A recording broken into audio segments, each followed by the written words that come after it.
এখন আমার খিচুড়িটা হয়ে গেছে অবশেষে, দেখো কি সুন্দর হয়েছে।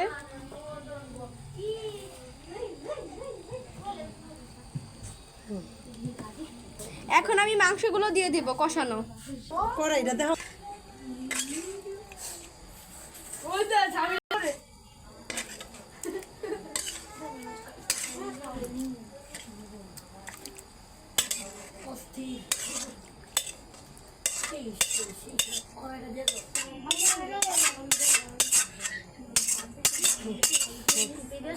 দেখছো বন্ধুরা, আমরা এই তো দিয়ে দিয়েছি। এখন আমরা সুন্দর করে নাড়াচাড়া দেব।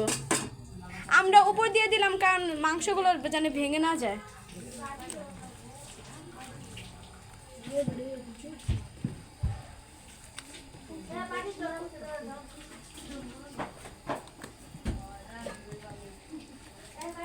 এখন আমরা জিরা ফাঁকিগুলো দিয়ে দিব। এই তো জিরা ফাঁকিটা দিলে অনেক সুন্দর একটা গ্রান আসবে।